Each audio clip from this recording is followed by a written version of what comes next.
வணக்கம் நேயர்களே.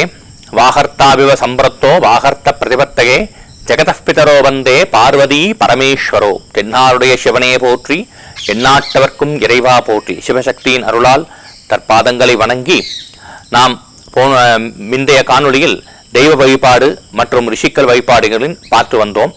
இன்றைய தலைப்பு என்னவென்றில் மூதாதையர்கள், நம்மளுடைய பித்ருக்களுடைய வழிபாடுகள். நமது பிறப்பு மற்றும் இறப்பு அனைத்துமே பார்த்தோம் அப்படின்னா இந்த தெய்வத்தின் சம்பந்தமாகவும் ரிஷிக்கல் சம்பந்தமாகவும் தான் இது பண்றாங்க. இன்னைக்கு விஞ்ஞானத்துல பார்த்தோம் அப்படின்னா டிஎன்ஏ டெஸ்ட் அப்படிலாம் எடுக்கிறாங்க. அந்த காலத்திலே நமக்கு இந்த தான் தெய்வம், இந்த இதுதான் நமக்கு தெய்வம், இந்த தெய்வத்தை பேஸ் பண்ணி தான் இந்த ரிஷி, இந்த கோத்திரம் சம்பந்தப்பட்டு தான் நம்ம பிறக்கிறோம், இந்த கோத்திரத்துக்கு மூலியமாக தான் நம்ம வளர்ந்து வந்துட்டு இருக்கோம். ஆக இது பாத்தீங்கன்னா நம்மளுடைய பரம்பரைன்னு சொல்றோம் இல்லையா, தாத்தா முப்பாட்டன் பாட்டன் சேயோன் ஓயோன், அதுக்கப்புறம் முன்னாடி பரன் பறை இப்படிலாம் சொல்றோம் இல்லையா. இந்த காலத்திலிருந்தே நம்ம என்ன பண்றோம் அப்படின்னா முக்கியமாக தெய்வ வழிபாடும் பார்க்கிறோம், ரிஷிக்கல் வழிபாடும் பார்த்துட்டு இருக்கோம். அதையே தான் பல ரிஷிக்கள் உலகத்துல நமக்கு பல ரிஷிகள் இருக்காங்க. அதுல சப்த ரிஷி ரொம்ப முக்கியமான இது பண்றாங்க. அத்ரி, பிருகு, குத்ச, வசிஷ்ட, கௌதம, காஷ்யப, ஆங்கீரச ரிஷயா அப்படின்னு சப்த ரிஷி. எப்படி சப்த நதி இருக்கோ அதே மாதிரி சப்த ரிஷிகள் இருக்கிறாங்க, சப்த மாதாக்கள் இருக்கிறாங்க. அப்படி சப்தன்றதுல நிறைய விஷயங்கள் இருக்கு. ஆக இந்த ரிஷிக்களுடைய வழிபாடுக்கு அப்புறம் பார்த்தோம் அப்படின்னா பித்ருக்களோட வழிபாடு அப்படின்னு இதையே தான் உபனிஷத்துக்கள் என்ன சொல்லுது அப்படின்னா, மாத்ருதேவோ பவா, பித்ருதேவோ பவா, ஆச்சாரிய தேவோ பவா, அதிதி தேவோ பவா அப்படின்னு சொல்லுது. அதாவது தெய்வ வழிபாடு முக்கியம், ரிஷிக்கல் வழிபாடும் முக்கியம்.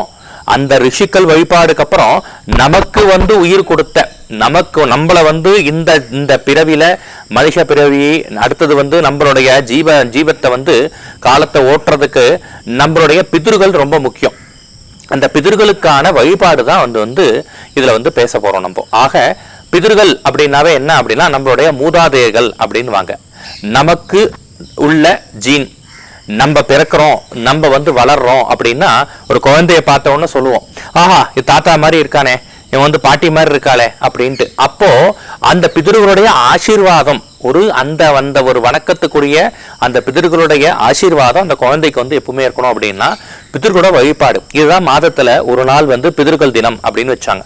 அமாவாசை அன்னைக்கு நம்ம என்ன பண்ணோம் அப்படின்னா எள்ளு.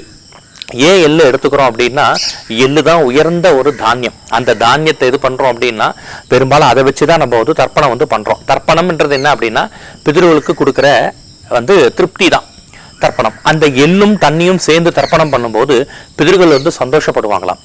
இப்போ சயின்ஸ்ல சொல்றாங்க அந்த எள்ளு நம்ம சாப்பிட்டோம் அப்படின்னா உடம்புல ஆயில் பலம் அப்படின்ட்டு. அப்பனா பாருங்க, அந்த எள்ளுடைய விஷயங்கள் தர்ப்பணம் பண்ணும்போது நமக்கு பூமியில இருக்கிற நம்மளுடைய சக்தி, அந்த சக்தி நமக்கு வருது.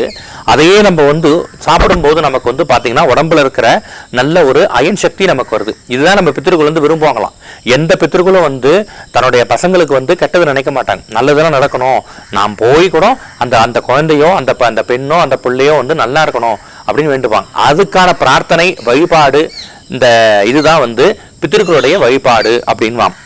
முக்கியமாக பார்த்தோம் அப்படின்னா கங்கையில, யமுனையில, அடுத்தது ராமேஸ்வரம், அப்புறமா நம்ம எங்கெங்கெல்லாம் க்ஷீரம், நதி, குளம், ஆறு, அடுத்தது ஏரி, இந்த மாதிரி கடல் இருக்கோ அங்கெல்லாம் நம்ம என்ன பண்ணோம் அப்படின்னா பித்ருக்கள் நினைச்சு தர்ப்பணம் பண்ணோம். என்கிட்ட எதுவுமே இல்லைங்க அப்படின்னா கூட தெற்கு உட்கார்ந்து நம்ம என்ன பண்ணோம், பித்ருக்களை நினைச்சு நம்ம தியானம் பண்ணோம்.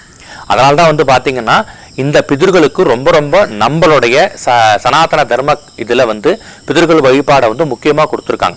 தெய்வத்தை வழிபாடு, ரிஷிக்களின் வழிபாடு, அடுத்ததாக நம்மளுடைய பிதர்கள் வழிபாடை நம்ம முக்கியமா நம்ம பார்க்கிறோம். இந்த பிதர்களுடைய ஆசீர்வாதம் இருந்தாதான் ஒவ்வொரு கர்மப்படியும் இருக்கு, ஜாதகப்படியும் இருக்கு. இந்த ஜாதகப்படியான விஷயங்கள் சில மாற்றங்கள் இருக்கு அப்படின்னு நிறைய பேர் சான்றோர்கள் இதுக்கு உண்மை கொடுத்துருக்காங்க. ஆகவே இந்த காணொளி வாயிலாக நம்ம என்ன பண்ணோம் அப்படின்னா பிதர்களின் முக்கியத்துவமும் பிதர்களுடைய வழிபாடும் நாம் கடைபிடிக்க வேண்டும் என்பதே நமது குறிக்கோளாக கருதப்படுகிறது. அடுத்ததாக காணொளியில் நாம் குல தெய்வத்தின் வழிபாடாக நாம் பார்க்க போகிறோம். நன்றி, வணக்கம்.